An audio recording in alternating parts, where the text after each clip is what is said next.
Grizzly bears once roamed over much of the western part of North America. Today, they're found only in the less developed areas of the continent. On the west coast, where food is plentiful, grizzlies require only a concentrated amount of land. But in the Rocky Mountains, the range of a male grizzly may approach 1,000 square miles. And everywhere, they're vulnerable to the demands of humans.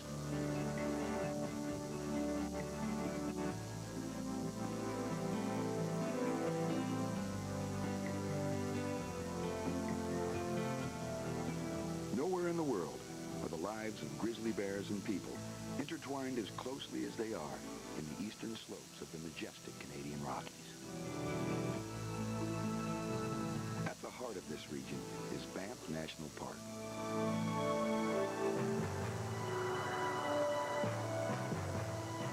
With its soaring mountain peaks and vast forests, the park comprises over 2,500 square miles and is Canada's oldest and most cherished protected area. It also holds the dubious distinction of being the most heavily developed national park in North America. At the park center is the town of Banff, which is home to 7,600 people.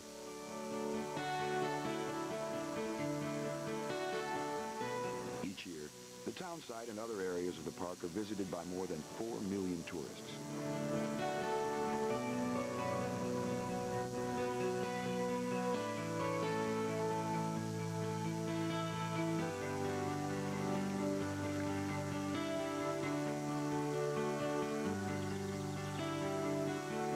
The park is prized for its camping and other recreation opportunities.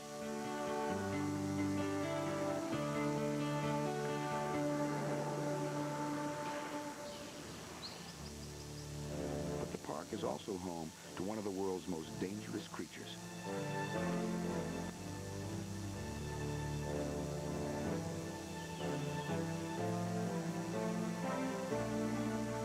The grizzly bear. Much stronger than humans, they have the power to injure and kill. And sometimes in Banff National Park, they do.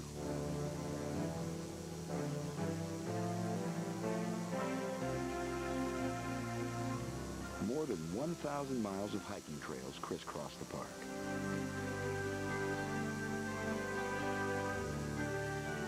It means hikers must be intelligent and aware to avoid a grizzly encounter.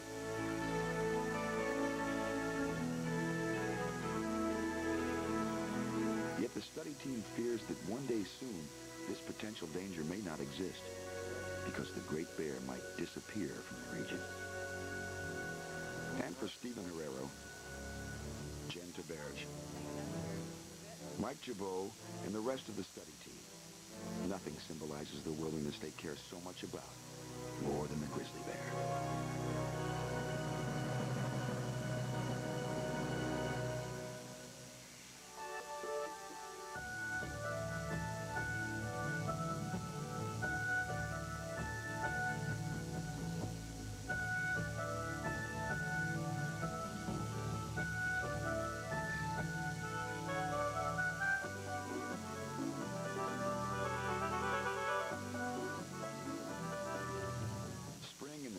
Rockies brings a fresh flood of tourists to the park, while a short distance away, the first grizzly bears emerge from their dens.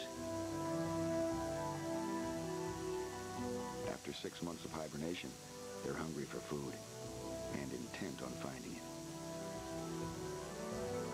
This spring is also the start of the 4th year of the 5-year Eastern Slopes Grizzly Bear Project.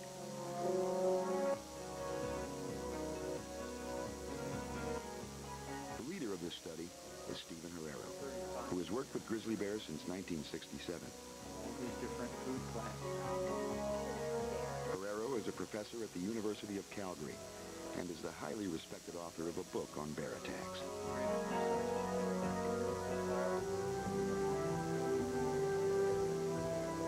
In Banff National Park, there are vast spaces. 50% of them are rock and ice and not useful to grizzly bears or almost any other species. Of the remaining 50%, the prime productive areas are down in the valley bottoms. That's where we people have put our roads, railways, town sites, and other visitor facilities such as campgrounds and many trails. The problem is that people and grizzly bears choose to concentrate their activities in the same productive landscapes. For 30 years, Stephen Herrero has dreamed of bringing together the many players who influence the future of the grizzly bear in Banff. As the chair of the Eastern Slopes Grizzly Bear Project, his dream is now a reality. The study has the participation of the federal and provincial governments, as well as the oil and gas and forest industries and conservation groups. In order for humans and grizzly bears to share this mountain habitat, the study team must discover how the bears use their home range. Over the summer, a team of 25 people will use telemetry equipment to track the bears, which have been fitted with radio transmitters. But when a bear loses its transmitter, it must be found and recaptured. It's a potentially dangerous process for both humans and bears. Mike Jabot is a former Banff Park warden who now works full-time with the study. He has 15 years' experience trapping grizzly bears and is in charge of the team which traps and tags the bears. Each day, Jabot and the team head out early in the morning to cautiously check their traps, hoping they've caught the specific bear they're looking for. See anything there? No, nothing's moved. Each of the bears in the study is given a number. From previous years, Jabot knows that bear 10 will be the first to emerge from his den, so now is the time to trap him.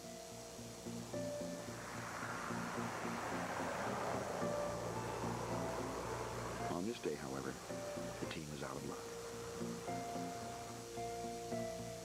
The particular bear that we're after is a large male, bear number 10.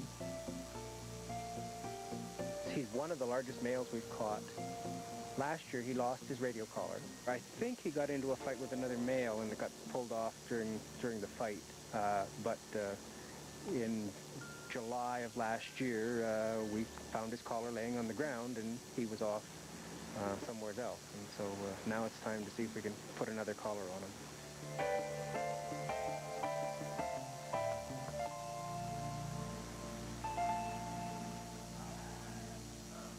In the Cascade Valley of Banff National Park, bear 33 and her cubs have emerged from their den. Born the previous winter, the cubs were approximately the size of a chipmunk. They were blind, toothless and hairless, and were able to move enough to suckle on their sleeping mother. Now they are 1 year old. The slow reproduction rate of grizzlies means the bears are more vulnerable to extinction than most other animals. And that's of particular concern to the study team.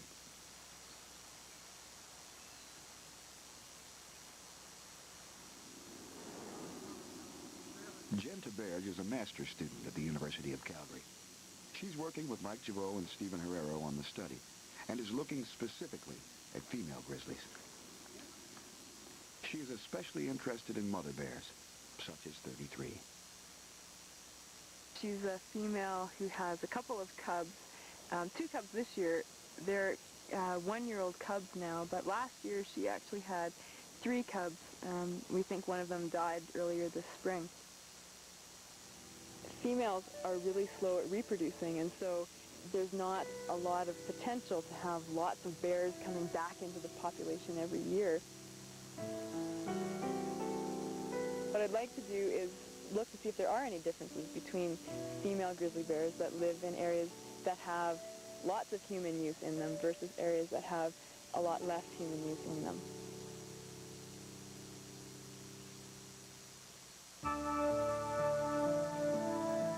In the upper reaches of the Bow River watershed, 100 miles upstream from the town of Banff, spring meltwater pours from the snowy cliffs and glaciers. At the top of the watershed is Bow Summit, a high mountain pass where spring buds are just beginning to bloom. Attracted by this sweet, high-energy food, a 4-year-old male grizzly has begun feeding alongside Highway 93, the route north from Banff.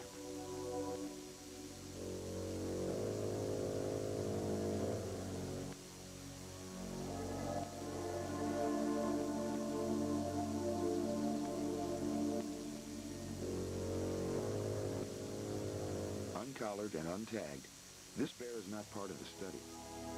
However, he seems to have lost his fear of humans. And that's a concern for study leader Stephen Herrera. He's meeting with Banff Park Wardens Carrie Eldrum and Hal Morrison about a new program of aversive conditioning, or hazing, for problem bears such as this. Hi, Gary. How you doing, Steve? Good. Yourself? The program involves shooting the bears with rubber bullets and firing noisemakers and flares to scare them away from roadsides. I think we've had good success up to this point. In the past, problem bears were trapped and moved away from park roadways and campgrounds without much success.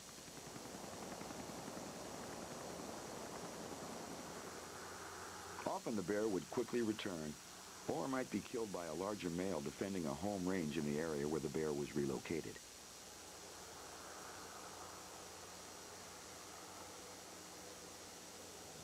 Park Warden Hal Morrison is attempting to find the bear. Yeah, this bear is of particular concern to us because of the roadside behavior that he's been exhibiting of late. And what he's doing is foraging on natural foods in the ditch. The bear is so accustomed to humans, it thinks nothing of crossing right in front of Morrison's truck.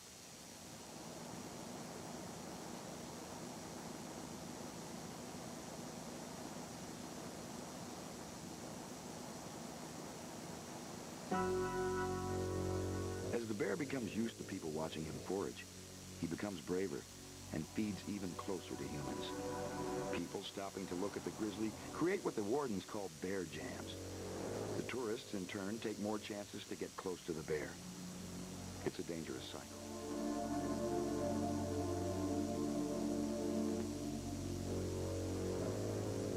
Hal Morrison keeps a close eye on the bear. He's relieved that it's below the roadside and passing tourists haven't noticed it.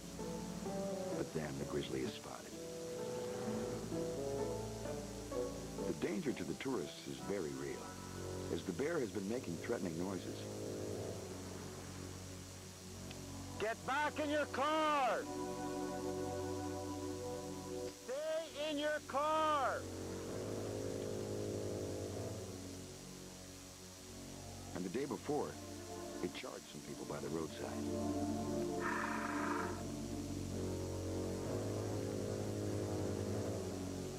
Mock charges are a warning signal that the bear is becoming defensive.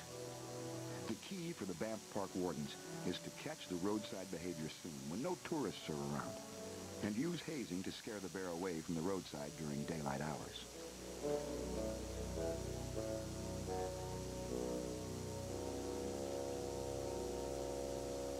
The wardens are hopeful they can re-educate this bear, because as far as they know, it hasn't yet eaten human garbage or food.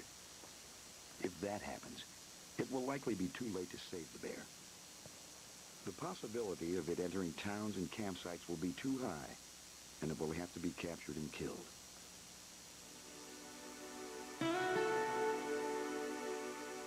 Without a radio transmitter to follow, catching up with the Bow Summit grizzly is a labor-intensive process for Hal Morrison, involving days of searching. But finally, towards the end of his shift, in the lingering rays of the spring sunset, he gets his chance to scare the bear with a rubber bullet.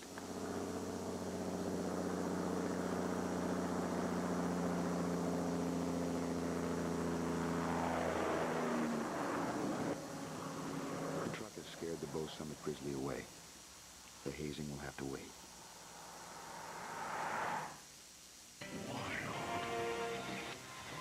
Team effort tracks these precious bears when Wild Discovery returns after the break.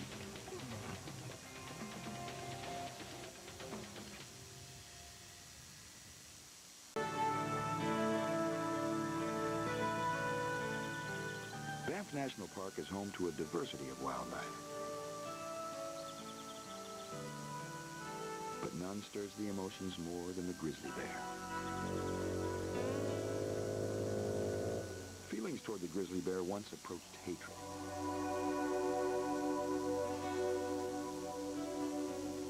Bound by a desire to conquer the wild, the aim of the early explorers and bounty hunters was to kill off the great bear before it killed their livestock or them. In the lower 48 states, grizzly habitat is now a small portion of what it once was.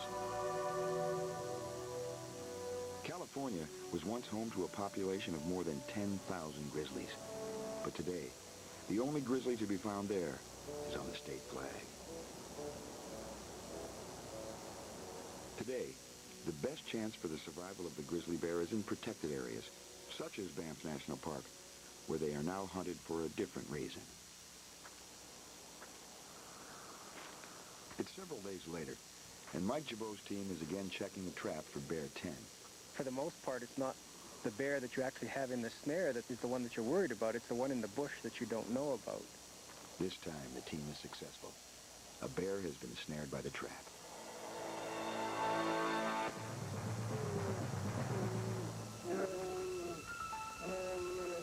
The bear has been shot with a tranquilizer gun, and now the team waits.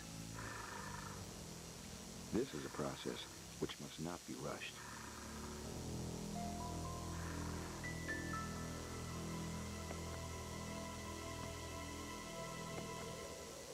Once Jabot has the bear tranquilized, his first priority is animal care.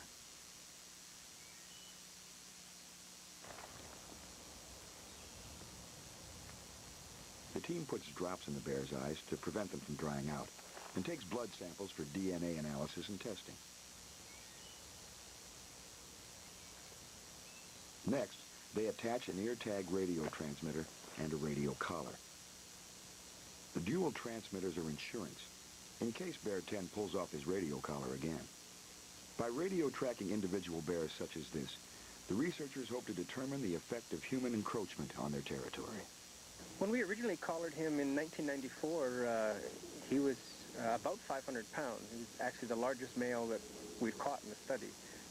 By fall, he'll put on a lot more weight than that and be 700 or 750 pounds. So he's a big male bear. He's in the prime of his life, and we know he's a breeding adult, which is very rare here. I mean, there's not very many large breeding males in the population, and he's one of them. Bear 10 is of particular interest because previous radio tracking has shown he has a widespread range, both in and out of the park. He is also one of the few bears which crosses the Trans-Canada Highway.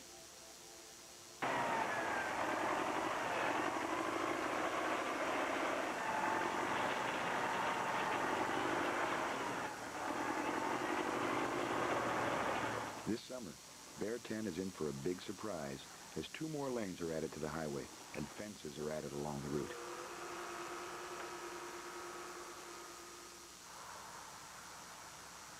To allow bears and other wildlife to cross the highway, underpasses have been constructed in the past, but few grizzly bears have ever passed through them. With the highway expansion, 2 animal overpasses are now being built. But will Bear 10 use them?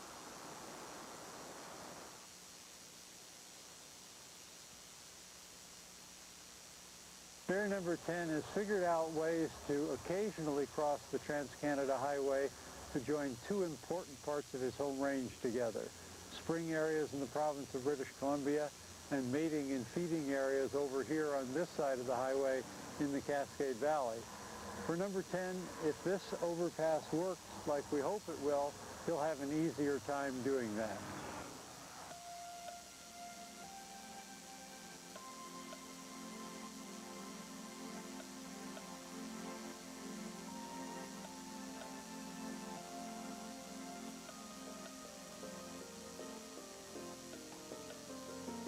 As late spring turns to summer in the Canadian Rockies, Bear 33 and her cubs are constantly on the move in search of food. In this region, 80 to 90% of a grizzly bear's diet is vegetarian. But food is rarely easy to come by.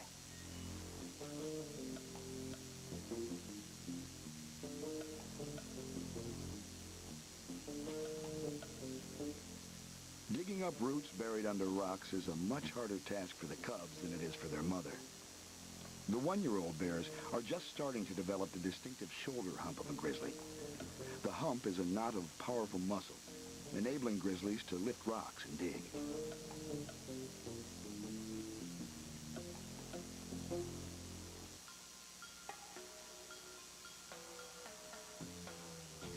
some effort for the mother bear to make her way up a treed slope. But it's a much bigger challenge for her male cub to catch up.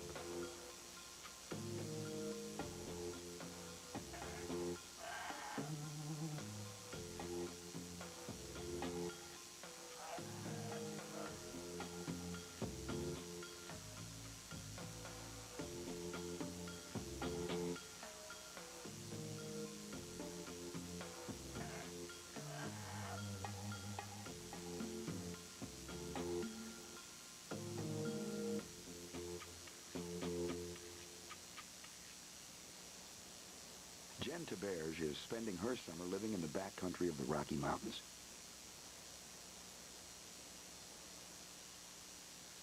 She overnights in a warden's cabin, where she enters information gathered during the day into her laptop.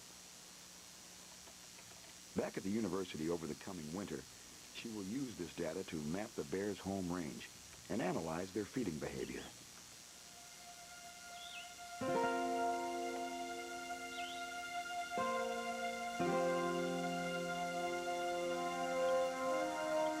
The next day, Jen is back out gathering data. This time, using radio telemetry to track the movements of Bear 33 and her cubs.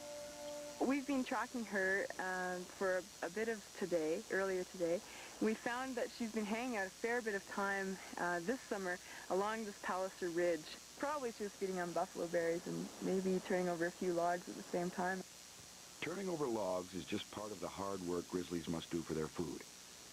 As large as the bears are, much of their food is very small, such as ants found in rotten logs. In fact, an adult grizzly can eat as many as 100,000 tiny buffalo berries in a single day.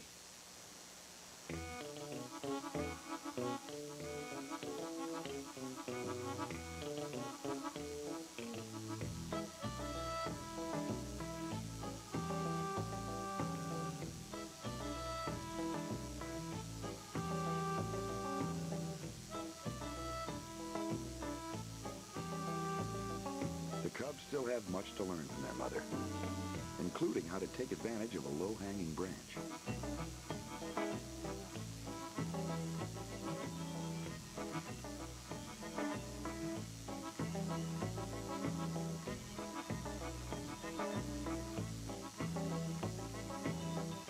There are other ways to scratch, of course, but it's hard to concentrate when there's so much to smell. While a bear's eyesight is limited, its nose is a marvelous tool with which to explore. The cub is sensing the wider world beyond his mother, which he will be on his own to discover in a year from now.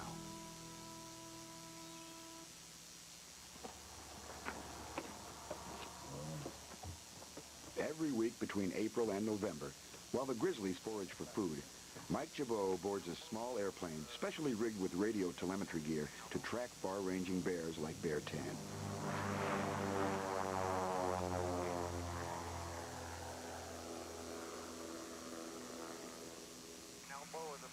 In order to pick up a bear's signal, ground-based telemetry gear must be within a few miles of the animal. Since Bear 10 was last collared, the team has been unable to locate him. So they're unsure if he has crossed the highway to his feeding areas in the northern reaches of the park. As we're coming along here, number 10 was just over on that side hill over there. Jabot is attempting to locate the bear from the air. We just got up there, but it's a good few miles. Just down over in there. Nothing. And then, Jabot is in luck. The longer-range aerial telemetry gear has located Bear 10. And he's on the north side of the highway. He has crossed the Trans-Canada in an area which has not yet been fenced. Probably go into a circle here. As the aircraft circles, information is gathered about the sighting area, and Jabot takes a Polaroid photo, which he will later pass on to the ground team. Using the photo, they will be able to pinpoint Bear 10's location on foot and study his activities. A couple vehicles there. Keeping bears away from humans. Has learned that grizzlies have large home ranges in the Rockies. Oblivious to the arbitrary boundaries set out by humans, the bears constantly cross provincial borders and park limits. The grizzlies are guided by the availability of food, from green forbs or berries in one area to carcasses in another. The team hopes the information they gather will help governments and private industry work together to protect the bears.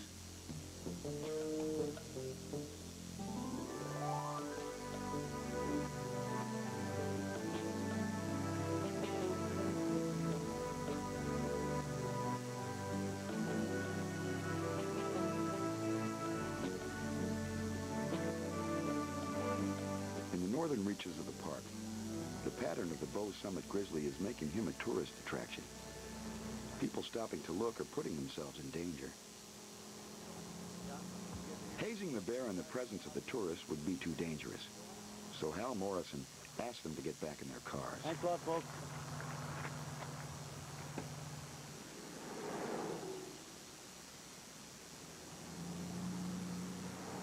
If we can teach bears to be wary of humans, a lot less bears will die, because statistics show us that if a bear becomes habituated, it's 4 times as likely to die at the hands of humans than if it's still wary.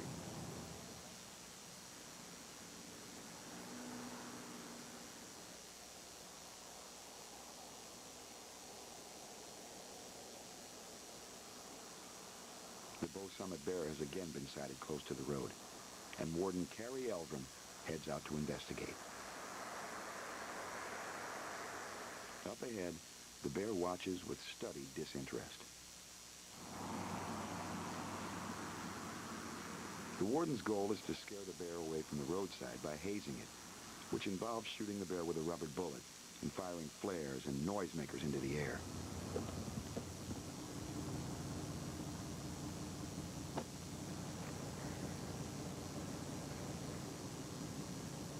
The Bow Summit grizzly has already avoided one hazing, so Eldrum doesn't want to miss this opportunity. Eldrum loads his gun with a rubber bullet which will sting the bear, but not harm it. But just as he takes aim, the bear moves behind cover.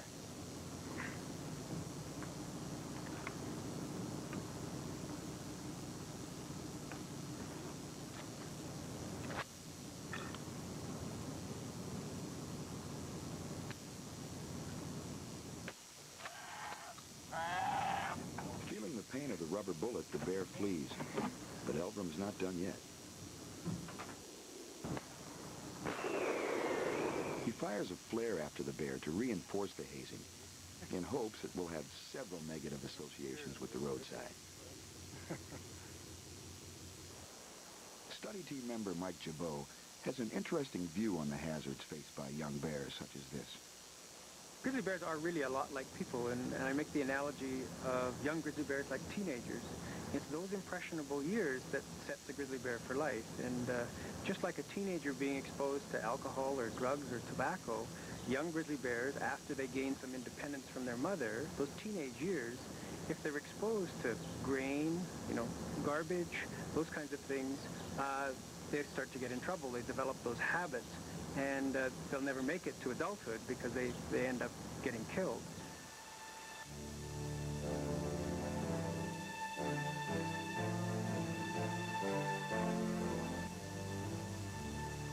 No one knows for sure if the hazing will work. But if the program fails, the Bow Summit grizzly may share the same fate as that of a study bear the previous summer. Bear number 16 was a several-year challenge for the Warden Service. We first captured and collared it in 1994 when it was about 5 years old. And after that, it tried to make a living in the Bow Valley where all the human action is. And it bumped into people here, there, and everywhere.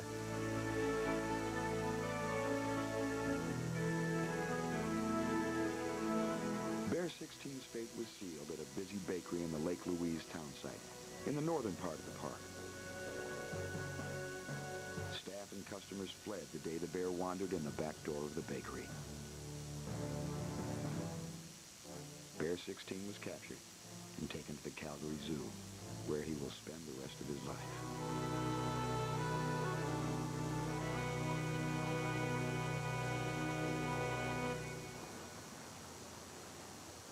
that bear, which should be a male that's part of the Banff National Park population, is now genetically isolated forever in the Calgary Zoo. They try to do a good job, but it's so hard to take an animal like a grizzly bear and put it into a captive environment.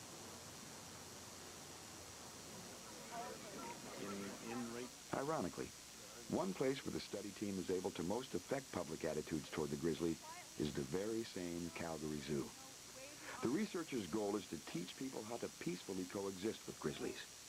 If we walk on a little further, there's more bears to be discovered. On an interpretive walk through simulated grizzly habitat, Stephen Herrero emphasizes the importance of being aware while hiking in the Rockies. You are walking the pseudo woods. Okay? Hey, bear!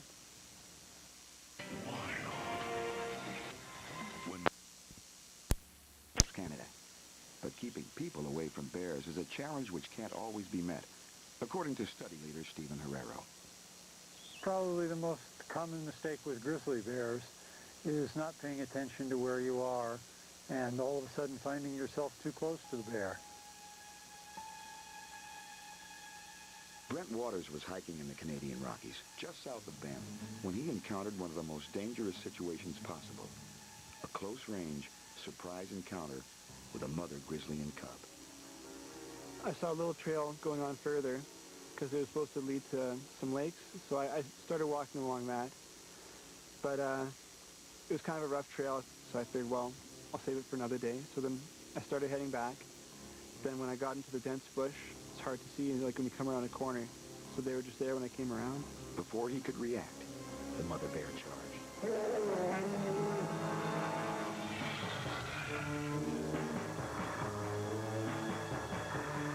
As the bear grabbed Brent's left leg in her mouth, he could hear the sound of his own flesh tearing. The initial contact was on my left leg. That's where it came from this side, top, bottom, then through over there. Letting go of Brent's leg, the mother bear went for his arm, but came away with only his jacket. Somehow at that point I was able to get up and get behind two trees that were just off the trail. Then I stood as close as I could in behind them, didn't make a sound or a movement, and I heard it growling on the other side, a low, deep growl for about a couple minutes after that. Incredible amount of fury. I wasn't sure if this bear was going to find me and just maul me or whether he was going to go away. It was just terrifying. The next few minutes seemed to Brent like hours. He remained immobile behind the tree until the bears finally lost interest and wandered away. We just startled each other, and that's just a natural tendency for them to do. They saw me as a threat, and if she wanted to kill me, she had ample opportunity to. Well, for sure, I'm going to take a lot more precautions. Like, I'm not going to hike alone. I'm going to make lots and lots of noise. I'm going to carry pepper spray. I'll be looking everywhere. While grizzly bears can be a potential danger, we value them as the ultimate symbol of wilderness and wild lands. They represent a challenge when one hikes in areas where they live, and they require a heightened awareness in a landscape where humans are not necessarily the strongest, most dominant animal. Even if every possible precaution is taken, a bear encounter is still a possibility. You know, the interesting thing is I've been charged by bears on numerous occasions, but not because of sudden surprise encounters. I am pretty focused when I'm out there, and I've seen a lot of bears before they've seen me, and I've also been darn lucky. For those hiking in the Canadian Rockies, the single most important thing to do is make noise, which alerts the bears to a human presence.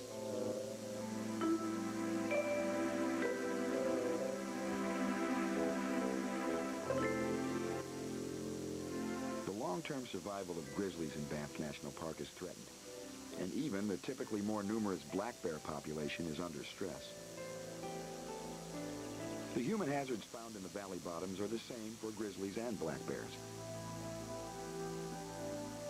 One of these is the allure of easy feeding on grain from leaking rail cars.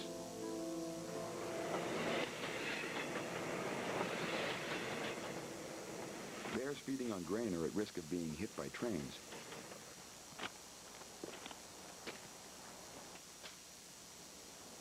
Over the summer, 10 bears have been killed by highway traffic and trains. Steve, we've lost 10 black bears this year. You know, the railway, especially here. Another danger is that the grain attracts the bears dangerously close to people and reduces their natural, healthy fear of humans. Grain, people are stopping, huge traffic jams. Hal Morrison points out to Stephen Herrero the grain which is sprouted between the tracks.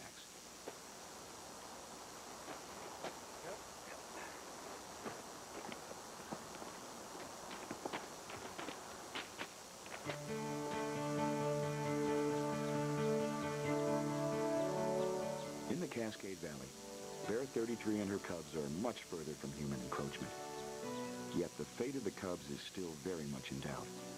On average, only one cub born every 2 years will survive to adulthood.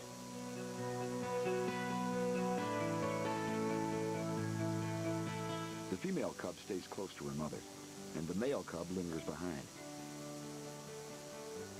But not for long. They will stay with her for only one more year.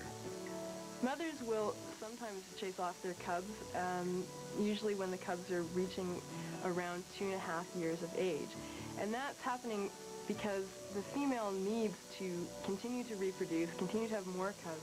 Obviously, she can't spend as much time focusing on her new cubs if she's also looking after her older cubs.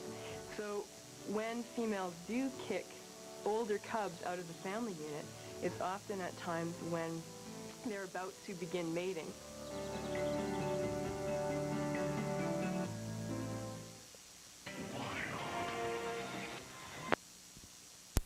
Oblivious to the hand of humankind, the seasons continue their steady march. Trembling aspens shed their frail leaves, and snow returns to the mountain peaks.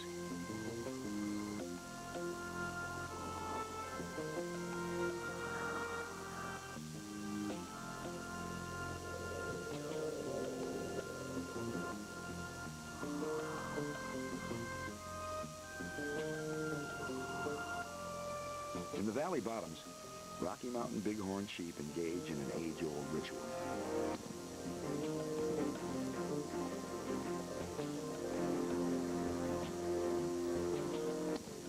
Fully dressed in their thick winter coats, the rams challenge one another for territorial and mating rights.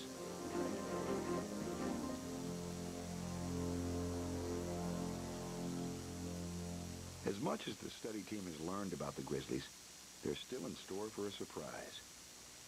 By tracking Bear 10, the team has learned that he's reached his den area on the south side of the Trans-Canada Highway, not by way of one of the new overpasses, but instead through one of the seldom used underpasses. But study leader Stephen Herrero believes the future for other wide-ranging grizzlies likely still lies with the overpasses. Number 10 still moves those long distances because he did before the highway was twinned and fenced. We don't know what bears who were born in this era with the highway like it is will be like.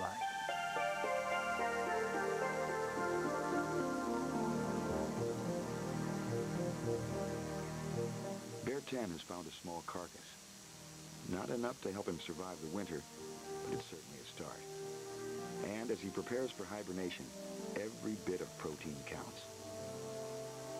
Nearby, a raven is alert to the bear's feeding.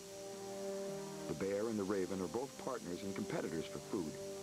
When a bear feeds on a carcass, food is left behind for the raven. The sounds of the raven's cry may in turn alert the grizzly to carry him.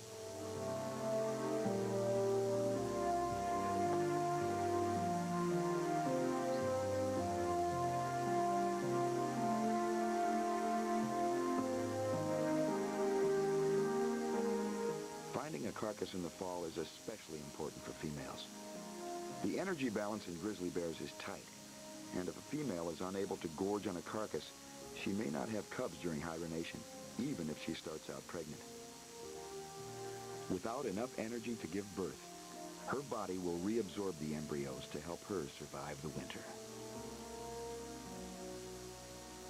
As Bear 33 and her cubs search for food to sustain them through the winter, Jen Taberge is back at the University of Calgary, creating a database and mapping the home ranges of the mother bears she has studied over the summer. She hopes the information will be used by decision makers to plan for the needs of mother grizzlies in the future. I really enjoyed working in the Cascade Valley.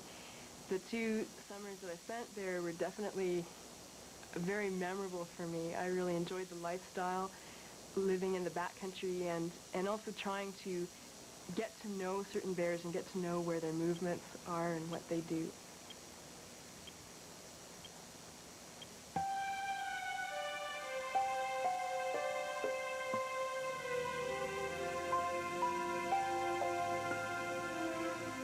Park Warden Hal Morrison is pleased with the success of the new hazing program, as the Bow Summit grizzly has apparently stayed away from the highways of the park.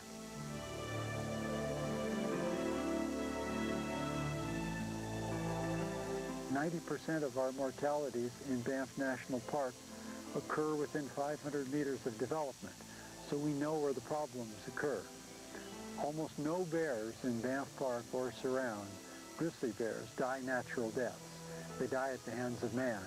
When we had 1 bear die a natural death, it was cause for celebration, really.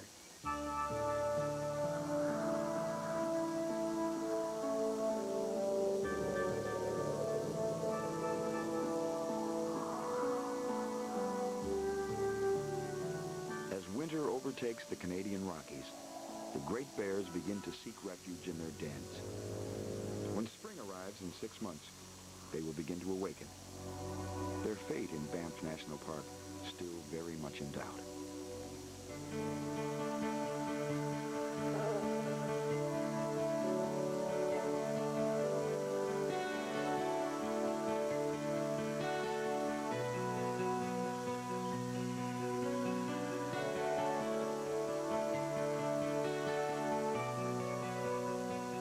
The 4 years of field work completed by the Eastern Slopes Grizzly Bear Project are beginning to have a positive effect. Based on recommendations made by the study, fewer bears are dying by human hands. And some bear habitat is being reclaimed, including land previously taken up by a cadet camp and a bison paddock. Habitat reclamation such as this will help the grizzlies pass by the town of Banff in search of food. But many future challenges remain as tourism booms and rapid development continues.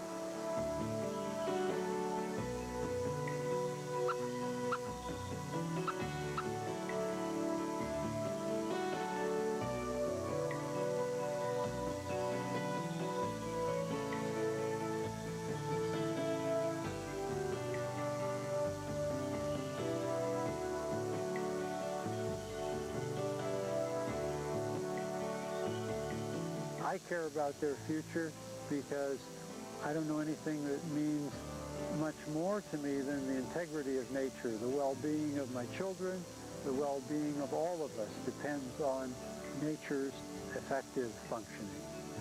The air we breathe, the water we drink, the inspiration we derive from life all flows from nature in one way or another.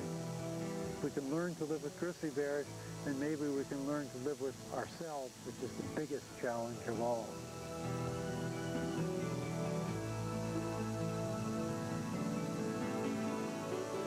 Through the work of the study team in the Canadian Rockies, we are beginning to understand as never before the lives of these awesome creatures. Yet, the cohabitation of grizzly and human beings requires the constant balance of many factors, a balance which the Eastern Slopes Grizzly Bear Project is attempting to preserve.